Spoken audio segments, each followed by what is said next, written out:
शादी में आई चुड़ैल। पन्नपुर नाम के एक गांव में शादी चल रही होती है। वाह, मजा आ गया फूफा जी। शादी में क्या खाना बना है, बाराती तो उंगलियां चाटते रह जाएंगे। हाँ, तुमने सही कहा। पनीर की सब्जी का तो कोई जवाब ही नहीं। दूसरी तरफ पंडित जी फेरों की तैयारी कर रहे होते हैं कि तभी वहाँ एक चुड़ैल आ जाती है।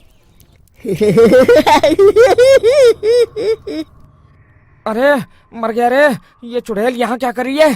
अरे दिवाकर जी, ये आपकी कौन सी रिश्तेदार है? अरे मुझे क्या पता, क्या भाग्यवान, कहीं ये तुम्हारे मायके से तो नहीं आई है।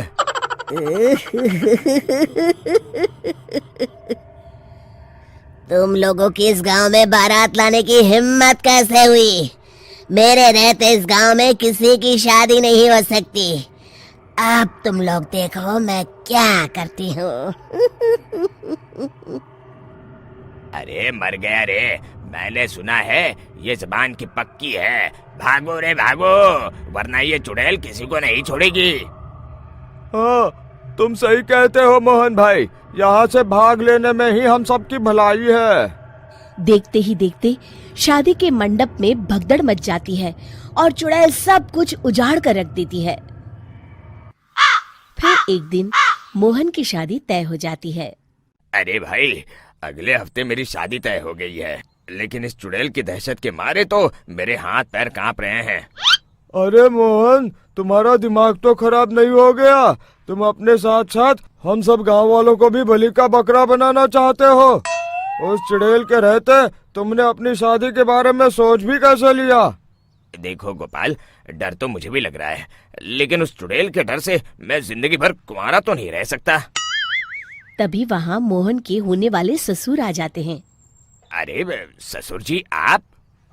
देखो, अब तक मैं तुम्हारा ससुर बना नहीं हूँ और शायद बनूंगा भी नहीं। ये आप क्या कह रहे हैं? मैंने तो शादी का कोड भी सिलवा लिया है। मैं अपनी बेटी की शादी किसी अच्छे गांव में कराना चाहता हूँ। तुम्हारा गांव तो भूतिया गांव है। मैं तो क्या, अब तो कोई भी अपनी लड़की इस गांव वालों को नहीं देगा। इस तरह चुड़ैल के डर से उस गांव में किसी की भी शादी नहीं हो पाती।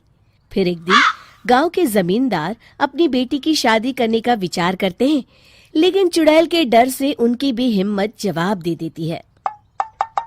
अगर मेरी बेटी की शादी तय समय से नहीं हुई तो मेरी नाक कट जाएगी। मुझे कुछ करना ही होगा।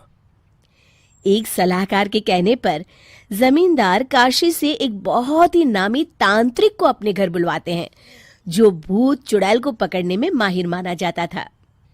जमींदार साहब, आप चिंता मत करिए। इस गांव की सीमा में प्रवेश करते ही मुझे उस चुड़ैल के बारे में सब पता चल गया था। आप उसे जल्दी से जल्दी कैद कर लीजिए ताकि मैं अपनी बेटी की शादी कर सकूं। जब वो चुड़ैल एक इंसान थी, तब ठीक उसकी शादी करने वाले दिन ही उसकी और उसके होने वाले पति की एक दुर्घटना में मौत हो गई थी। उसका होने वाला पति आज भी भूत बनकर जंगल में भटकता है। इसलिए जब तक चुड़ैल की शादी नहीं हो जाएगी, वो किसी और की भी शादी नहीं होने देगी। ये आप क्या कह रहे हैं? अगर वो भूत भी हमारे गांव में आ गया तब हमारा क्या होगा? ये आदमी बीच में बहुत बोलता है, इसे बाहर निकालो। उसके बाद तांत्रिक बताते हैं कि अगर उस भूत के साथ चुड़ैल की शादी करा दी जाए तो वो चुड़ैल हमेशा हमेशा के लिए उस गांव को छोड़कर चली जाएगी। जमींदार साहब, आप अपनी बेटी की शादी की तैयारी शुरू कर दीजिए। मैं कुछ गांव वालों को अपने साथ लेकर उस भूत को ढूंढने जंगल की ओर जाता हूँ। इस तरह जमींदार निश्चित होकर अपनी बेटी की शादी करवाने लगते हैं, लेकिन तभी वहाँ चुड़ैल आ जाती है। मैंने तुम गांव वालों को समझाया था ना कि इस गांव में कभी कोई शादी नहीं करेगा। लगता है तुम लोग मुझे हल्के में ले रहे हो। चुड़ैल जमींदार की बेटी को उठा लेती है।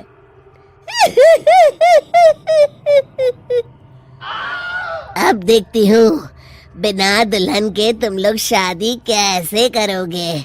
मैं इसे अपने साथ ले जा रही हूँ। छोड़ मुझे, पिताजी, मुझे बचाइए। अरे कोई मेरी बेटी को बचाओ। तभी तांत्रिक उस भूत को लेकर वहां पहुंचता है। अरे भाग्यवान, रुको, इन मासूमों को परेशान मत करो, मैं आ गया हूँ, अब तुम मेरे साथ चलो। चुड़ैल बहुत खुश हो जाती है। आप आ गए, चलिए अब हम मंदिर में चलकर शादी कर लेते हैं। अरे अरे अरे अरे, ये क्या कह रही हो? मंदिर में जाके दोबारा मरना है क्या? चलो, आज से हम जंगल में रहेंगे। चुड़ैल चली गई, अब मेरी शादी हो जाएगी। इस तरह सभी गांव वाले खुशी से झूमने लगते हैं।